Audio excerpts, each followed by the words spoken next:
Pablo Fernández viene a hablarnos de tecnologías CDN para streaming. Es licenciado en análisis de sistemas y posgraduado en servicios y redes de telecomunicaciones de la Universidad de Buenos Aires.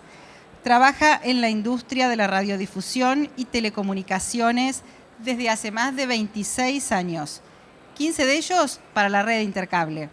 Y actualmente desarrolla su experiencia en tecnologías de streaming para CDN en Broadpeak, como ingeniero de preventa. Lo escuchamos. Gracias, Pablo.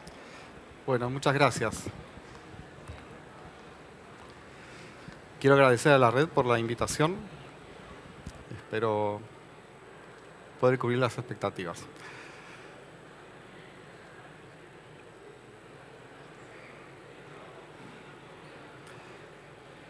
Bueno, les voy a comentar un poco algunos temas. Vamos a hacer un pantallazo de varios temas interesantes, muy 30.000 metros de altura, como para poder no aburrirlos y poder mostrarles algunas novedades. En principio, un repaso conceptual de qué es una CDN. Para variar un poquito, le pregunté a mi asistente virtual, la única que puedo tener sin dar muchas explicaciones en casa, que es una CDN de streaming. Y realmente fue una buena respuesta, bastante atinada. Tiene que ver con una distribución geográfica de servidores de contenido, dedicado a contenidos multimediales, brega por la eficiencia, por la optimización, la confiabilidad. Y tiene que mitigar efectos adversos de las redes, efectos típicos de redes de paquetes, ¿no? Que son pelear por llegar, pérdida de información, latencia. Entonces, quiero entrar de lleno en un aspecto de las CDNs que tiene que ver con las CDNs para baja latencia.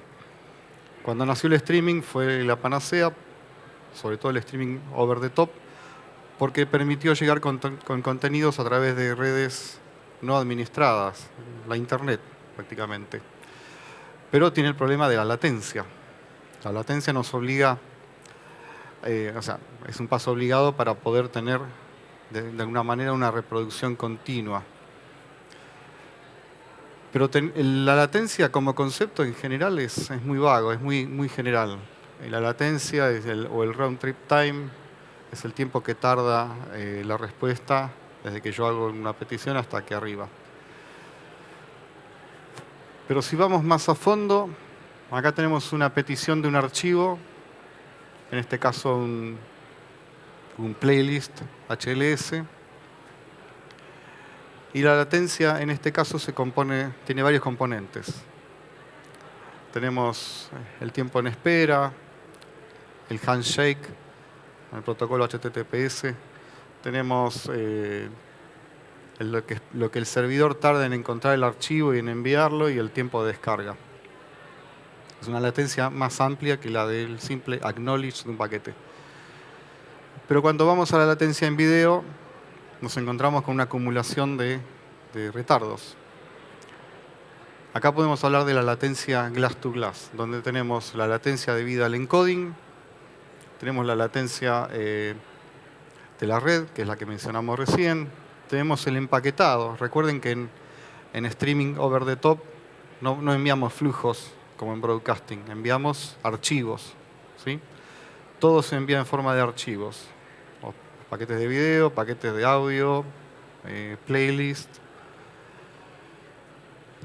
Tenemos el buffer del reproductor. El buffer del reproductor tiene que tener una cantidad de información acumulada para poder mantener la reproducción aún ante condiciones cambiantes en la red.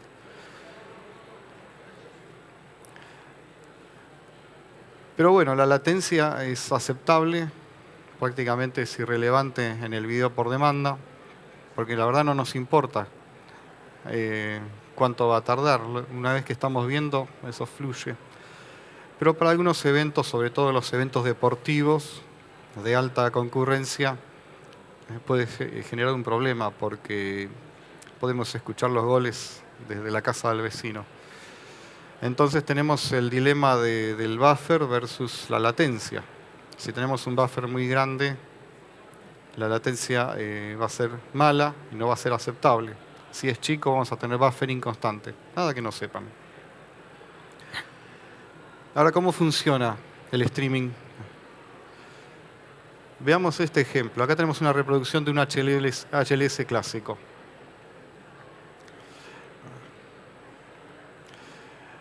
No sé si funciona ahí. Podemos ver que cada uno de los fragmentos están siendo descargados. En este HLS tenemos segmentos de 4 segundos. ¿Sí? Un bitrate con un perfil más elevado en 6 megabits por segundo. Tenemos que cada fragmento se envía en aproximadamente 2 segundos. ¿Sí? Y genera esos picos de descarga a nivel internet. ¿Sí? Aquí abajo. El buffer tiene esa forma de diente de sierra, es decir, se llena rápido y se va descargando a medida que se consume. ¿Sí? Y cada segmento va arribando cada un tiempo equivalente a la duración del mismo. Es decir, son segmentos de 4 segundos, se envían cada 4 segundos. En este caso es un contenido almacenado, pero imagínense en vivo. El contenido se va produciendo en tiempo real, se va paquetizando y se va enviando. El packager o empaquetador, que es el elemento que se encarga de generar esos archivos en tiempo real, necesita esperar 4 segundos para tener un segmento de 4 segundos. Parece trivial, pero es parte del problema. Hasta que no se llena, yo no puedo cerrar el archivo y enviarlo. Luego el decodificador tiene que descargarlo y reproducirlo. Normalmente tenemos un tiempo agregado no inferior al doble de un segmento. Normalmente es el equivalente a 3, 4 segmentos. Antes de pasar al siguiente tema, veamos en baja latencia cómo hemos obtenido nuevos estándares. El formato CMAF nació para brindar un protocolo común a todos los protocolos. Recuerden que antes de CMAF nosotros teníamos Dash, teníamos HLS, Smooth Streaming, todavía los tenemos, pero CMAF nos permite tener un único formato empaquetado y que combinado con el Fragmented MP4, o sea, el FMP4, tenemos un habilitador para poder pensar en baja latencia. ¿Por qué? Porque esta combinación nos permite a nosotros trabajar a nivel subsegmento, es decir, poder segmentar los segmentos y empezar a pensar en baja latencia, similar a la que tenemos en broadcasting.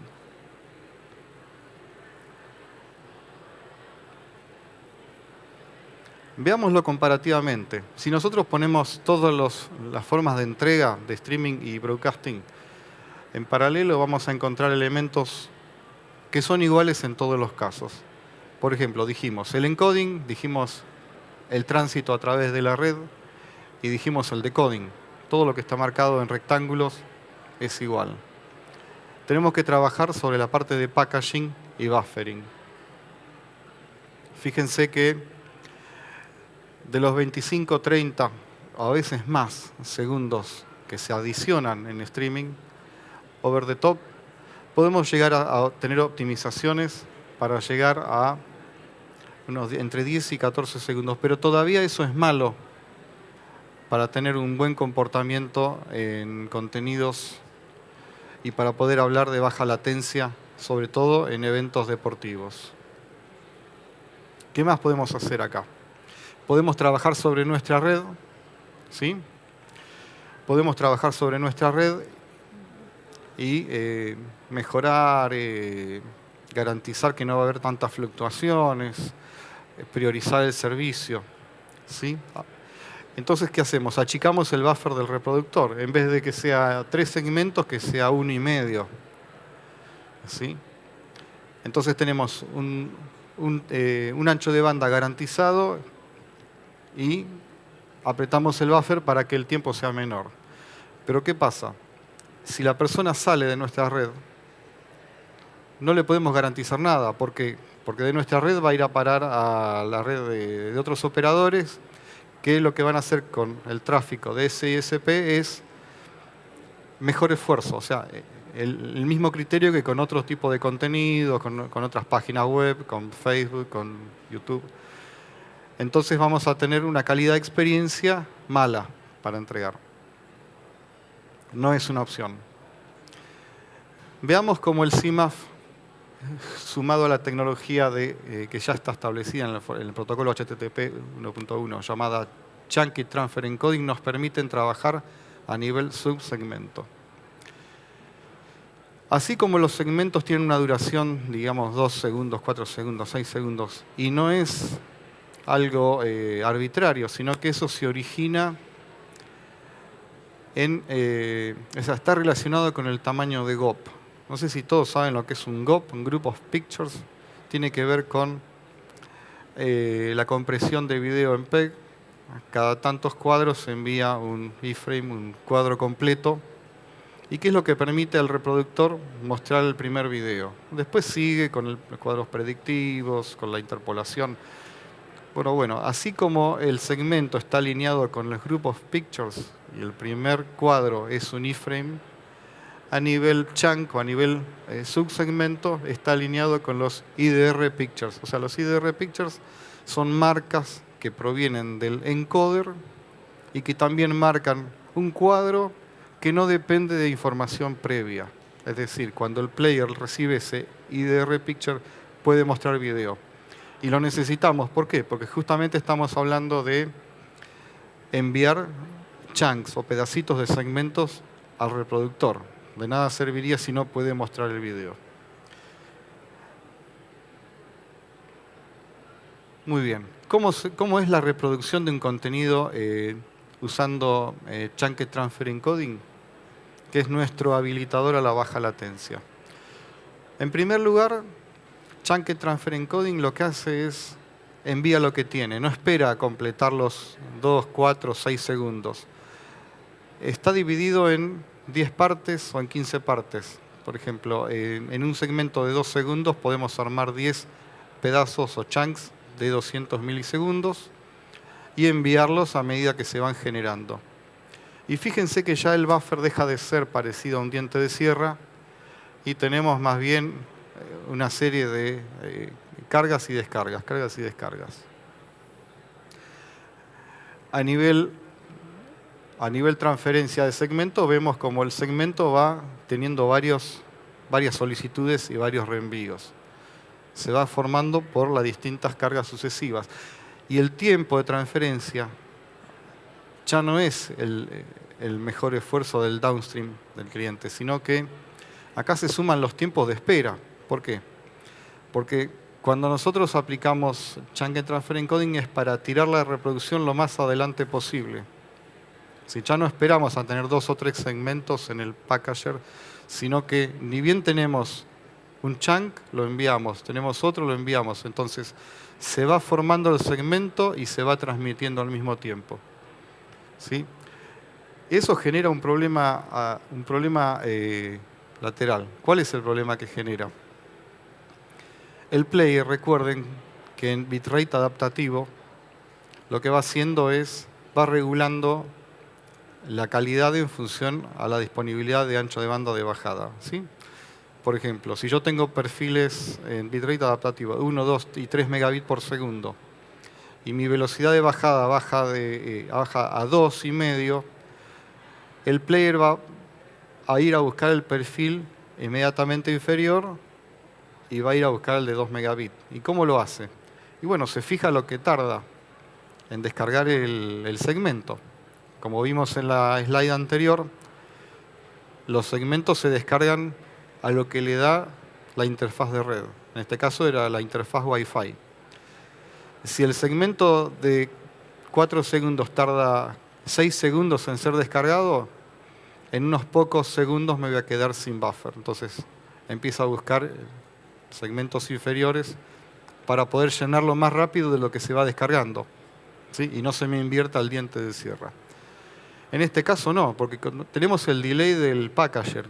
No podemos saber cuál es el bitrate en función a la descarga. Bueno, es un problema que tienen que lidiar los players aptos para baja latencia. Acá podemos ver más gráficamente lo que les explicaba. Se va formando un chunk y se va enviando, o sea, se va solicitando. Si lo ponemos nuevamente en comparativa y sacamos lo que no nos interesa, podemos ver la mejora notable, ¿sí? Podemos ver que de tiempos de packaging de 2 segundos, por ejemplo, pasamos a 200 milisegundos. Y del buffer, nuevamente, un tiempo comparable, es decir, equivalente en este caso a 2 o 3 chunks. Y lograr así tener valores similares a los de IPTV o otras técnicas de broadcasting. ¿Qué necesitamos pedirle? Necesitamos pedirle cosas al packager, a la CDN y al player para poder trabajar en baja latencia. Todo tiene que ser compatible con. Tenemos que tener la capacidad de enviar chunk and transfer encoding, tenemos que tener la capacidad de manejar CMAF, manejar FMP4, poder manejar baja latencia desde el encoder. Hay también tecnologías de encoding de baja latencia, ¿sí?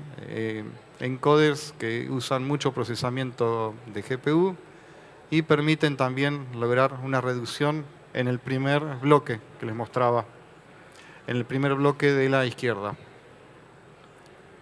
Pero acá el punto quizá es compararlo con el IPTV o el cable, donde nosotros podemos suponer que la gente está comparando cuando escucha el partido desde la casa del vecino. Bueno, algunas características que tienen que ver con CDNs, características avanzadas, muy también a alto nivel, el multicast AVR. Desde la concepción del streaming sabemos que la entrega se realiza en conexiones unicast, es decir, cada cliente, cada pantalla conectada es un flujo. Así tenga 1 millón de suscriptores y todos estén mirando el clásico del domingo, vamos a tener 1 millón de flujos de transporte. Bueno, era natural que el multicast pase a ser parte de la solución.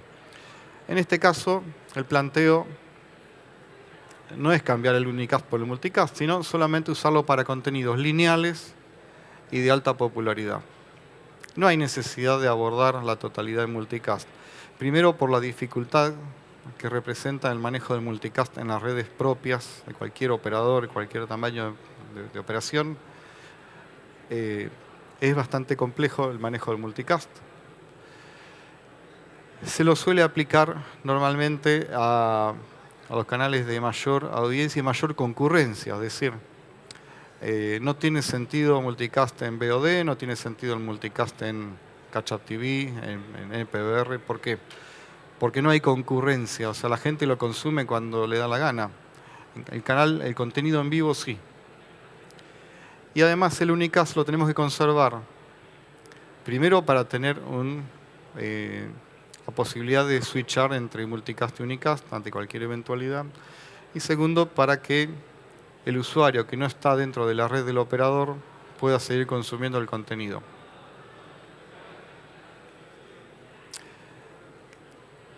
¿Qué logramos con multicast? Normalmente en la práctica se están logrando eficiencias cercanas al 90%. Es decir, ese 90% representa el ahorro de ancho de banda o de tráfico en comparación a una plataforma equivalente, pero 100% unicast.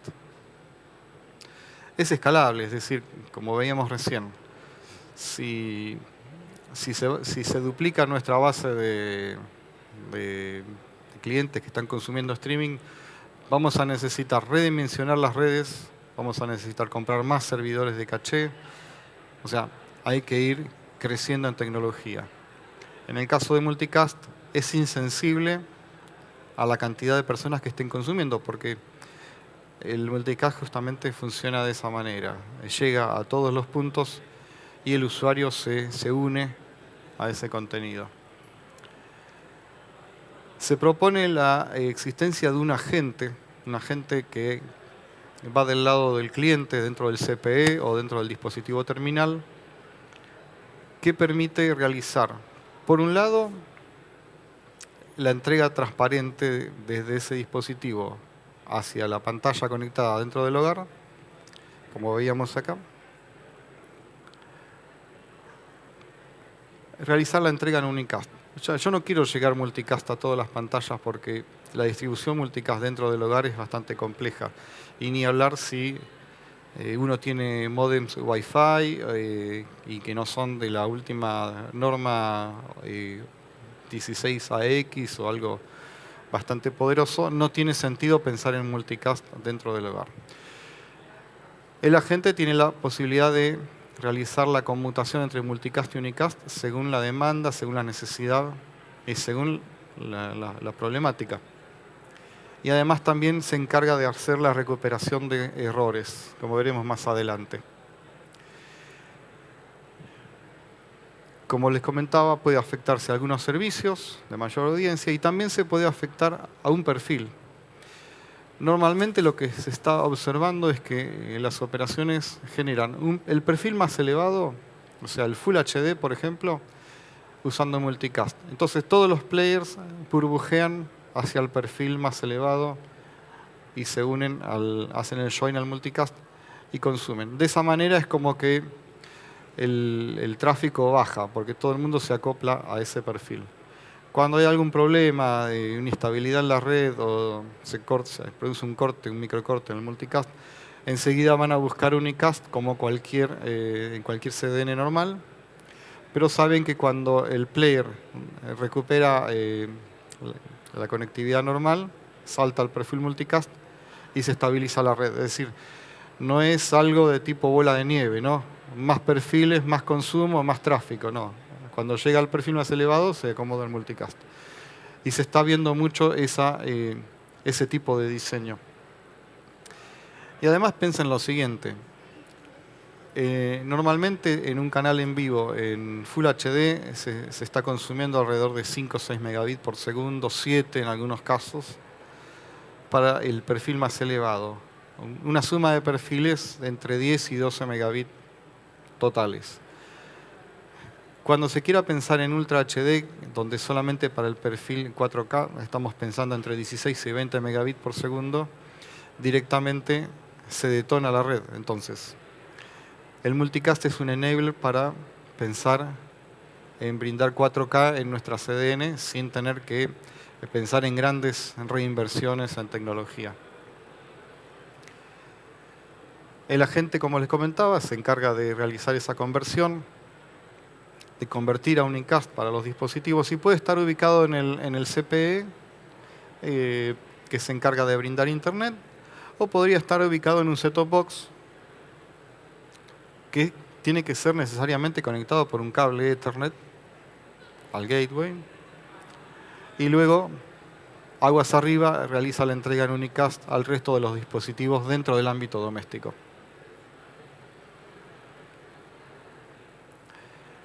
Como sabemos, UDP o RTP son protocolos one way, no tenemos un acknowledge como en TCP. Entonces, necesariamente tenemos que tener algún mecanismo para ir a pedir un paquete que se perdió, se cayó, no llegó como corresponde. El más sencillo es usar HTTP convencional y mediante un streamer se hace la recuperación. Acá. Se solicita y se completa el segmento, el chunk, lo que sea. Cuando hablamos de ultra baja latencia, necesariamente tenemos que pensar en otro mecanismo un poquito más dinámico y más liviano. En este caso lo que se puede usar es un RTP retry que permite mediante el mismo protocolo RTCP realizar la recuperación de los frames RTP perdidos en este caso. ¿Sí? No el byte range, sino el frame RTP que se perdió. Para esto, en lugar de UDP, debe ser utilizado RTP. El zapping rápido es una técnica que se puede aplicar cuando tenemos este tipo de agentes. Tengan en cuenta que un join a un grupo, a un multicast puede demorar algunos segundos. Y si uno está haciendo zapping, realmente es bastante molesto esperar 4 o 5 segundos hasta que se realiza el join, toda la infraestructura de red empieza a entregar el multicast y llega al dispositivo terminal. Entonces lo que se puede hacer y se suele hacer es, mediante un streamer, hacer un burst, una ráfaga de paquetes, anticipando los primeros segmentos y llenar el buffer. Entonces, mientras el player empieza a reproducir el video, se hace el join y se empieza a descargar el resto de los paquetes por multicast. Entonces, la experiencia sigue siendo tan buena como en unicast, pero utilizando multicast. Esta técnica de sincronización tiene que ver con lo siguiente. No sé si a algunas les pasó que están los chicos en la habitación mirando el partido y uno está en el living viendo el mismo partido y hay un pequeño delay de 200 milisegundos, 300, y uno escucha el eco, escucha el audio y se escucha desfasado. Y eso es bastante molesto. Bueno, mediante algo muy sencillo aplicado en el agente se puede lograr la sincronización. Cuando se trata del mismo servicio, se recibe el flujo, que es el mismo flujo, y el agente se encarga de realizar la entrega en simultáneo, sin ningún tipo de diferencia, de modo tal que el player funcione totalmente sincronizado entre un dispositivo y el otro. Bueno, algunas tendencias en lo que tiene que ver con CDN y streaming. Quiero mencionar algunos aspectos de las tendencias que no tienen nada que ver con lo técnico, sino con lo ecológico. Hay iniciativas, hay varias iniciativas, pero particularmente una que se llama Greening of Streaming, tiene que ver con ecologizar la parte de streaming, la parte de CDN. En realidad, la movida es ecologizar todo. ¿Por qué? Porque, bueno, a nivel mundial hay acuerdos, está el Pacto de París, para poder disminuir la huella de carbono y así, digamos, cuidar en lo que tiene que ver con el calentamiento global. En realidad, el análisis pasa por muchísimos aspectos. La huella de carbono está relacionada con el dióxido de carbono. El dióxido de carbono puede ser generado por actividades que puede ser actividades de tipo químicas, puede ser generada por agricultura, pero también el 74% está siendo generado por el consumo y la generación de energía y también por la industria. En lo que es el streaming, es una porción, quizá chica, pero importante. Y aquí lo que se trata es de realizar acciones mancomunadamente para poder mejorar ese aspecto. Una de las técnicas tiene que ver a nivel CDN y a nivel data center, es realizar la transferencia de sesiones y agrupar el consumo de servidor hacia la menor cantidad de ellos posibles. Es decir, uno sabe que el consumo de energía por parte de los servidores no es lineal con lo que está procesando, sino que un servidor al 70% por ahí consume casi lo mismo que un servidor al 90% o al 50%. Entonces, la idea de hacer la transferencia de sesiones puede permitir apagar o dejar en stand-by un par de ellos y tener un consumo neto inferior al de tener X servidores encendidos. Esto simplemente es algorítmico, es simplemente querer para poder hacerlo. Otra tendencia es llevar los cachés tan lejos como sea posible, abordándolos con multicast. Es decir, recién vimos una de las formas de aplicar el multicast.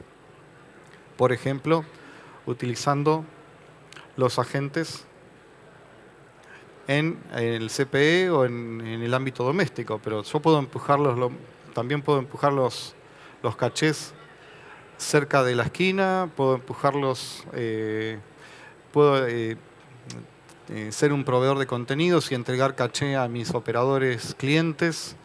Cuanto más lejos los empuje, menor va a ser la cantidad de energía consumida y la cantidad de servidores requeridos en términos generales. El multicast es uno de los tantos que permiten realizar ahorro a nivel equipamiento, como se puede ver. Y la tendencia, en caso de cada una de las tecnologías, está indicada por las curvas. Si uno no tuviera más que usar la técnica de streaming tradicional, la perspectiva del 2022 al 2026 es un crecimiento de un 46% en el consumo de energía. Mientras que la perspectiva, vista desde el punto de vista del multicast, es decreciente. La realidad va a ser una combinación de factores y se verá con el paso del tiempo. Acá podemos ver otro aspecto en el que se ha venido trabajando, quizá dibujado con una excusa de marketing, con una excusa comercial, pero tiene que ver con la eficiencia energética de los servidores de streaming. Si bien es cierto que los servidores van mejorando su potencia, van siendo más capaces, van teniendo más capacidad de cómputo por menor consumo de energía. Las placas, las interfaces de red tienen mayor capacidad, los SFP consumen lo mismo pero tienen mayor capacidad. También es cierto que la tecnología se ha ido haciendo más eficiente y ha permitido tener un nivel de integración con el hardware mucho más unido para lograr una eficiencia más elevada. Entonces podemos ver que en los últimos 5, 6, 7 años se ha conseguido tener una eficiencia de quizá un consumo de 43, 44 watts por gigabit por segundo a valores actuales que rondan el watt por gigabit por segundo. Esto en la práctica representa tener un servidor de streaming de borde de 1 terabit por segundo de capacidad de entrega en HTTPS consumiendo tan solo 1 kilowatt, o 900 watts, 1 kilowatt de energía. Y la tendencia continúa.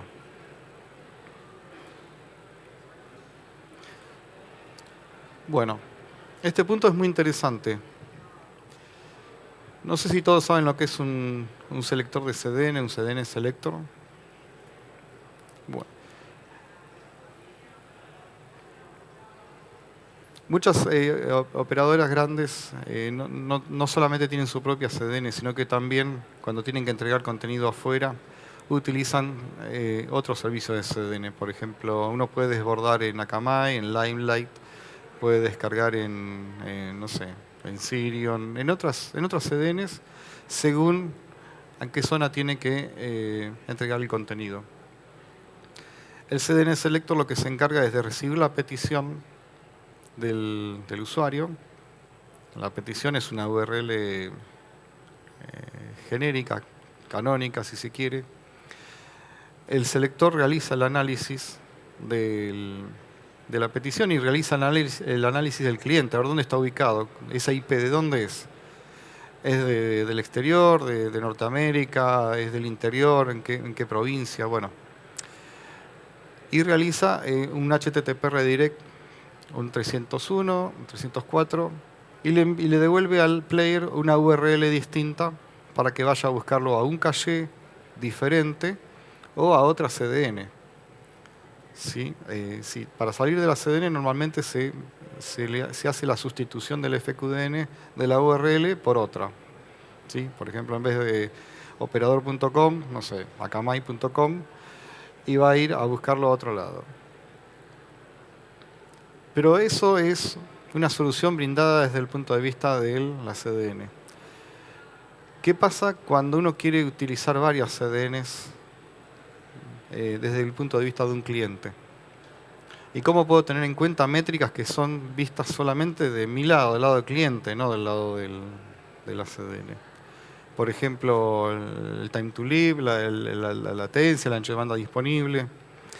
Bueno, hay una iniciativa que se llama CDN Diversity o Multi-CDN que permite, mediante también un agente, se llama Diversity Agent, que va instalado del lado del dispositivo terminal, realizar la selección de la CDN en función a los parámetros. Es decir, o incluso usar varias de ellas, ¿sí? Por ejemplo, fíjense en este ejemplo. Supongamos que el dispositivo desea consumir el 60% de la CDN3, el 30% de la 2 y el 10% de la 1. ¿Por qué? Porque tiene mejor latencia, tiene más disponibilidad de ancho de banda, y eso puede ir cambiando con el tiempo, ¿sí? Va a ir censando y va a ir saltando. Bueno, CDN Diversity consiste en eso, consiste en entregar una herramienta al reproductor mediante un agente que le permite seleccionar dinámicamente y con una granularidad muy fina, es decir, puede ser a nivel segmento, a nivel chunk, puede ser a nivel... y puede ir cambiando de una manera rápida. Eso permite mejorar la calidad de la experiencia porque permite obtener lo que mejor está disponible del lado del cliente. Y eso también alivia a la CDN. ¿Por qué lo alivia? Porque la decisión la toman los clientes, no la toma el selector de CDN, ¿sí? Si el selector de CDN tiene que estar recibiendo peticiones permanentemente, bueno, en este caso es el cliente el que toma la decisión. El último punto es Low Latency CDN Offload. ¿Qué quiere decir esto? Lo dejé en inglés porque no sabía cómo traducirlo. Pero creo que la frase está clara. Actualmente se hace el CDN Offloading parecido a como les comenté recién. Un CDN Selector que se encarga de hacer la redistribución y, para decirlo en criollo, patear para afuera el tráfico que no puede entregar de una manera eficiente. Puede ser por una cuestión geográfica, puede ser porque ya llegó al tope y no tiene más capacidad, ¿sí? Uno dice, bueno, hasta 1 terabit por segundo puedo entregar y el resto que lo entregue otra CDN, la contrato, la subcontrato, es más cara, pero bueno, yo quiero que mis clientes puedan seguir consumiendo a expensas de un costo adicional. Ok. En baja latencia es mucho más complejo el escenario. En baja latencia, primero que hay una sobrecarga de peticiones. ¿Por qué? Recuerden que las peticiones ya no son por segmento y ya no son tan grandes. Hay peticiones todo el tiempo. Entonces, en low latency se propone hacer un offloading, pero mediante una técnica peer-to-peer, ¿sí? Fíjense que tenemos un peer-to-peer tracker y tenemos los distintos dispositivos que están intercambiando paquetes entre ellos. Esa es la propuesta, bastante innovadora. De esta manera se alivia la CDN y se permite tener una colaboración entre dispositivos.